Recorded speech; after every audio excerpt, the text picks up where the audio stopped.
अजित पवारांच्या विमान अपघात प्रकरणी सध्या मोठी चौकशीला सुद्धा वेग आलेला आहे आणि याच प्रकरणी नेमक्या चौकशीचं काय झालं, कर्नाटकात दाखल झालेल्या गुन्ह्याचं पुढे काय झालं अशी विचारणा रोहित पवारांनी पोलीस महासंचालकांना केलेली आहे।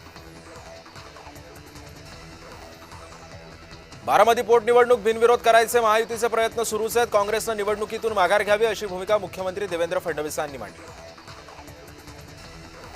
बारामती विधानसभा पोटनिवडणूक संदर्भामध्ये काँग्रेससोबत आमचा संवाद कमी पडला असं वक्तव्य राष्ट्रवादीचे वरिष्ठ नेते छगन भुजबळांनी वक्तव्य केलेलं आहे। काँग्रेसवाल्यांनी आधी राहुल गांधींच्या भाषेची चिंता करावी, पार्थ पवारांवरील काँग्रेसच्या टीकेला सुरत चव्हाणांनी प्रत्युत्तर दिलं। बारामती पोटनिवडणुकीमध्ये लक्ष्मण हाके यांनी बदललेल्या भूमिकेवरती बसपाचे उमेदवार सागर भिसे यांनी टीका केलेली आहे। हाके यांनी ओबीसी समाजाची दिशाभूल करून भ्रमनिरास केल्याचा आरोप सागर भिसेंनी केला।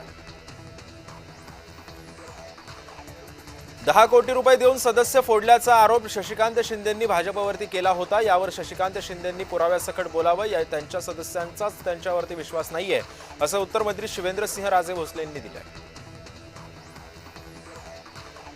कोणत्याही राजकीय पक्षाकडून खराबच्या गैरकृत्याचं समर्थन केलं गेलं नाही अशी प्रतिक्रिया राज्यमंत्री आशिष जयस्वाल यांनी दिली आहे।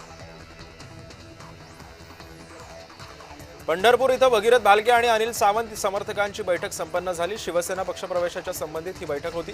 कार्यकर्त्यांनी नेत्यांच्या शिवसेना प्रवेशाला सुद्धा पाठिंबा दिलेला आहे।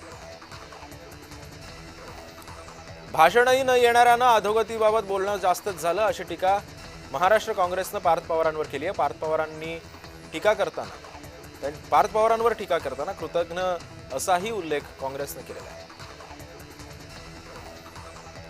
खासदार सुप्रिया सुळेंनी सुद्धा भाजपविरुद्ध भूमिका घेतलेली आहे। देशाच्या प्रगतीमध्ये काँग्रेसचा हात असून काँग्रेसचं योगदान आपण विसरू शकत नाही असं म्हणत सुळेंनी पार्थ पवारांचे कान टोचले।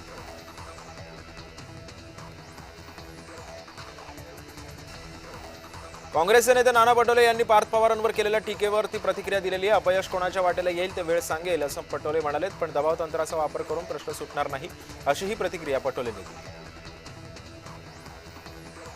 बेळगाव सीमा प्रश्नावरून जयंत पाटील आणि चंद्रकांत पाटलांमध्ये आरोप प्रत्यारोपांच्या फैरी रंगतायत। सांगलीमध्ये झालेल्या एका कार्यक्रमामधून बेळगाव सीमावासियांच्या प्रश्नावरून दोघांमध्ये आरोप प्रत्यारोप झाले।